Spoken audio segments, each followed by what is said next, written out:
არ შემიძლია არ გამოეხმაურო საქართველოს პრემიერ-მინისტრის მიერ გაკეთებულ განცხადებას, მან ბევრი განცხადებები გააკეთა, ნამდვილად ყველას პასუხს არ ვაპირებ.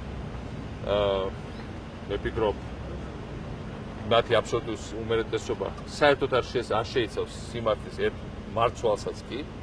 ეს უკვე ჩვევად გადაიზარდა სამწუხაროდ მის განცხადებებში, მაგრამ არ შემიძლია არ გამოეხმაურო იმ განცხადებას, სადაც მან გამოთქვა ვარაუდი, რომ ჩვენ საქართველოს მთავრობა საქართველოს ამზადებდა ჩილო-კავკასიელ ტერორისტებს სხვადასხვა ოპერაციების გასახორციელებლად. არა მხოლოდ ეს ზუსტად ჯდება იმ პროპაგანდაში, რომელსაც რუსები მთელი ეს წლები ეწეოდნენ ჩვენ წინააღმდეგ, ჩვენი დასუსტების და საქართველოს ხელში ჩაგდების მიზნით. ახლა ამერიკაში იცით, რომ ბოსტონის ტერაქტის შემდეგ, რომელშიც სამწუხაროდ იყო 2 ჩეჩენი გახოვული, ძალიან მნიშვნელოვანი თემა გახდა ეს და ამ პირობებში საქართველოს პრემიერ-მინისტრის განცხადება ამ თემაზე ასეთი სახით საერთოდ თუ აცნობიერებს ის და მე უკვე აღარ ვიცი აცნობიერებს თუ არა, თუ რა შარში ხვევს არა მე და შეიძლება მან გააკეთა ეს ამ ამერიკის ვიზიტის არ ვიცი და мотиваცია ხო. არამედ ხვევს ჩვენ ქვეყანას საქართველოს. ეს არის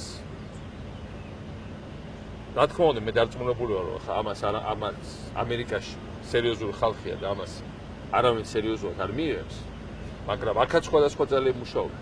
და თუ შენ გინდა ყველაზე მოკლე გზა რომ დააკარგიო საქართველოს დასავლეთის ხარდაჭერა, ესე იგი სრულიად უიარაღოდ დატოვო ოკუპაციის წინაშე.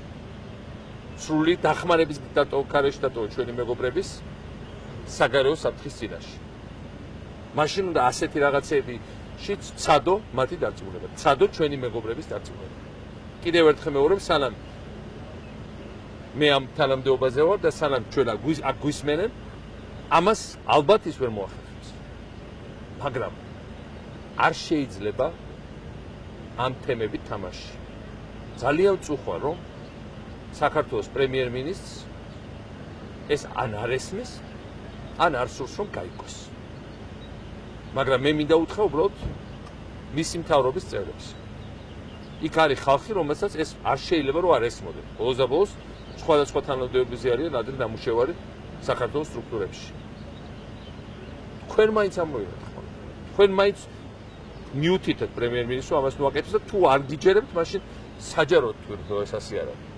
იმიტომ კიდევ ერთხელ მოვიდა, საქმე ეხება საქართველოს ყოფნა არ ყოფნის და საქართველოს მომავლის საკითხს. აქ ჩვენ უნდა ვმართებს სრული დისტანცირება და სრული გამიჯვნა ასეთი ტიპის არა მხოლოდ უპასუხისმგებლობა, მაგრამ უკიდურესად საშიშ განცხადებებს. მე როგორც პრეზიდენტი სრული პასუხისმგებლობით ვაცხადებ, რომ საქართველოს არა მხოლოდ არასდროს არ მონაწილეობდა არანაირი ტერორისტების მომზადებაში, არამედ სწორედ ჩვენ გავაკეთეთ ყველაფერი იმისათვის, რომ საქართველოს ყოფილიყო უსაფრთხო პასუხისმგებლიანი წევრი საერთაშორისო თანამეგობრობის